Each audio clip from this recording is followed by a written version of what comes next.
आज हम बात करेंगे उन 4 सिद्धांतों के बारे में, उन 4 प्रिंसिपल के बारे में जो हमारे भूतपूर्व राष्ट्रपति श्रीमान doctor APJ Abdul Kalam sir के द्वारा बताए गए हैं। उनका मानना था कि ये जो 4 नियम है वो हर स्टूडेंट को, हर इंसान को खुद पर अप्लाई करना चाहिए। अगर कोई भी स्टूडेंट या कोई भी इंसान इनको अपने जीवन में उतार लेता है और उनको फॉलो करता है तो दुनिया की कोई ऐसी चीज नहीं है जो उस इंसान के कदमों में न गिर जाए। इन 4 प्रिंसिपल को हम पूरी डिटेल में समझेंगे ताकि आपको इन्हें फॉलो करने में कोई दिक्कत ना रहे। सफलता का पहला सिद्धांत है कि मेरा एक महान उद्देश्य है। हमेशा अपने आप को याद दिलाए कि आपका लक्ष्य बहुत बड़ा है। अपने आप को बोलिए कि I will have a great aim. दोस्तों, सन 1958 की बात है। डॉक्टर एपीजे अब्दुल कलाम एक पायलट बनना चाहते थे। उन्होंने मेहनत करके पायलट बनने की सारी परीक्षाएं पास कर ली, लेकिन पायलट की वैकेंसी में केवल 8 सीट ही थे और doctor APJ Abdul Kalam 9वें number पे थे। अब उनका सिलेक्शन केवल तभी हो सकता था जब उनके ऊपर के 8 कैंडिडेट में से कोई या तो अपनी वैकेंसी छोड़ दे या फिर मेडिकल में आउट हो जाए। लेकिन उनका इस बात से काफी डिसअपॉइंटमेंट हुआ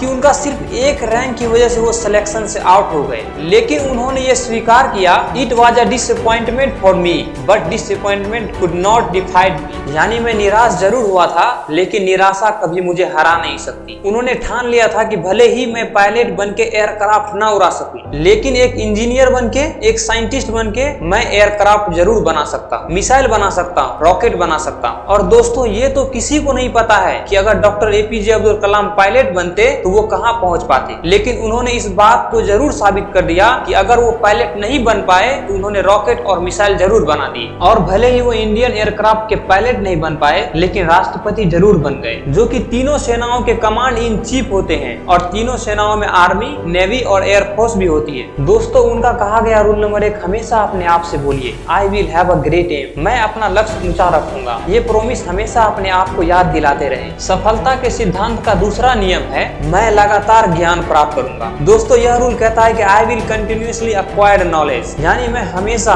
लगातार ज्ञान हासिल करता रहूंगा। अब उनके इस दूसरे रूल को उसी की जीवनी से समझते हैं। डॉक्टर एपीजे अब्दुल कलाम को मिसाइल मैन के नाम से जाना जाता है। वो एक इंजीनियर थे, एक वैज्ञानिक थे। उन्होंने बहुत सारे मिशन को लीड किए और सक्सेसफुल भी रहे। उन्होंने पद्म भूषण, पद्म विभूषण और भारत रत्न जैसे हाईएस्ट सिविलियन अवार्ड जीते। वो भारत के 11वें राष्ट्रपति भी बने। लेकिन इसके बावजूद भी उन्होंने यह माना कि वो अपने आप को एक टीचर समझते हैं, वो अपने आप को एक अध्यापक समझते हैं और उनको सबसे ज्यादा खुशी तब मिलती है जब उनका कोई स्टूडेंट पीएचडी पूरा कर लेता है। यानी कि उनके लाइफ में अगर सबसे ज्यादा कोई जरूरी चीज थी तो वो थी एजुकेशन, नॉलेज। उनका मानना था कि एजुकेशन के लिए, यानी नॉलेज के लिए जो सबसे अच्छा समय होता है वो होता है स्टूडेंट लाइफ। और किसी भी इंसान के सक्सेस के पीछे एजुकेशन का, उसके नॉलेज का सबसे बड़ा हाथ होता है। उनका ये मानना था कि अगर एक स्टूडेंट का सबसे प्राइमरी कोई जॉब है तो वो है अच्छी शिक्षा ग्रहण करना। एक विद्यार्थी के एजुकेशन के अलावा किसी दूसरी चीज के बारे में नहीं सोचना चाहिए। अगर एक स्टूडेंट एजुकेशन के अलावा कुछ और करना चाहता है, वो वीकेंड्स में किसी हॉस्पिटल के बाहर गरीब लोगों के प्रति अपनी संवेदना व्यक्त कर सकता है, उन्हें खाना दे सकता है, उन्हें खुशी दे सकता है, पेड़ पौधे लगा सकता है, दूसरे लोगों को भी शिक्षा दे सकता है। लेकिन इन सब कामों के बावजूद भी एक स्टूडेंट के लिए केवल नॉलेज हासिल करना ही सबसे पहली प्राथमिकता होनी चाहिए। यानी कि अपने आप को हमेशा ये याद दिलाते रहना है कि चाहे कुछ भी क्यों ना हो जाए, मैं हमेशा सीखता रहूंगा, सीखना कभी नहीं छोड़ूंगा। सफलता के सिद्धांत का तीसरा नियम है,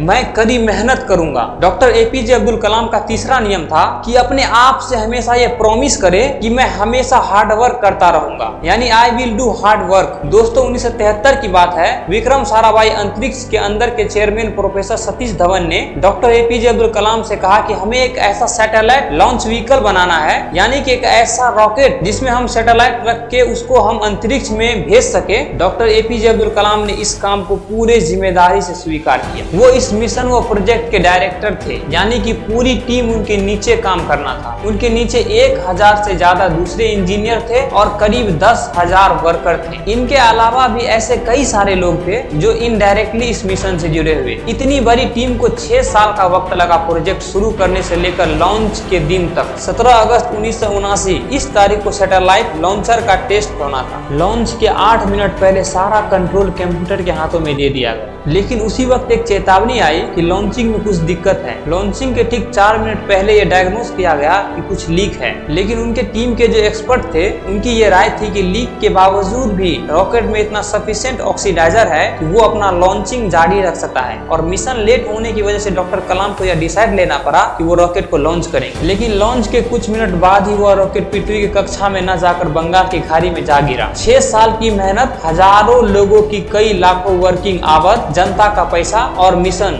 2 मिनट में फेल हो गए। लेकिन जैसा कि doctor APJ Abdul Kalam rule number 3 में बताते हैं कि हमेशा अपने आप को याद दिलाते रहे कि आप कड़ी मेहनत करते रहेंगे। ठीक उसी नियम का अनुसरण करते हुए डॉक्टर एपीजे अब्दुल कलाम अपनी टीम के साथ 1 साल और कड़ी मेहनत करके प्रोजेक्ट के शुरू होने के 7 साल बाद आखिरकार उन्होंने साबित कर दिखाया कि कड़ी मेहनत आपकी असफलता को सफलता में बदल सकती है। यानी कि आप हमेशा अपने आप से कहते रहे I will do hard work. सफलता के सिद्धांत का चौथा और आखिरी नियम है मैं दृढ़ और सफल रहूंगा। दोस्तों, जो कहानी मैंने रूल नंबर 3 में बताई, जिसमें 7 साल बाद जाकर मिशन सफल हुआ, वहीं से निकल कर आता है रूल नंबर 4, यानी कि हमेशा अपने आप को याद दिलाते रहे कि लगातार काम करना है। हम जो मेहनत कर रहे हैं उस मेहनत को लगातार करना है, चाहे कितनी भी मुसीबत क्यों ना आए। कंस्टेंटली आगे बढ़ते रहना है, अपने शब्दों पे, अपने वचनों पे कायम रहना है। किसी में इतनी हिम्मत ना हो कि आपके हौसलों को कम कर सके। हम में से कई सारे लोग जिनकी आंखों में कुछ सपने हैं, जो लोग कुछ करना चाहते हैं, वो काम करना शुरू करते हैं अपने सपनों पर, लेकिन समय के साथ साथ उसकी विल पावर कम होती जाती है। दोस्तों, आपको किसी भी कीमत पे अपने हौसलों को टूटने नहीं देना है। डॉक्टर एपीजे अब्दुल कलाम का मानना था कि आप तब तक अपना जिद न छोड़िए जब तक कि आप अपने लक्ष्य पर न पहुंच जाते हैं। अपने लक्ष्य को, अपने सपनों को कभी न भूलें, उनको पहली प्राथमिकता दीजिए। सफलता के सफर में मुसीबतों का आना स्वाभाविक है और हमारे सफल होने में इसका बहुत ही अहम भूमिका रहता है। अगर आप अपने मुसीबतों से डरना छोड़ दिए, उन पर से ध्यान हटाकर उनके हल के बारे में सोचना शुरू कर दिए और उन पर काम करना शुरू कर दिए, तो वह दिन दूर नहीं जब आपके हर सपने मुकम्मल हो जाएंगे और आप एक सफल व्यक्ति बन जाएंगे। आशा करता हूँ दोस्तों आपको यह वीडियो अच्छा लगा होगा। ऐसे ही वीडियो देखने के लिए हमारे चैनल को सब्सक्राइब कर लीजिए। तो मिलते हैं नेक्स्ट वीडियो में। जय हिंद, जय भारत।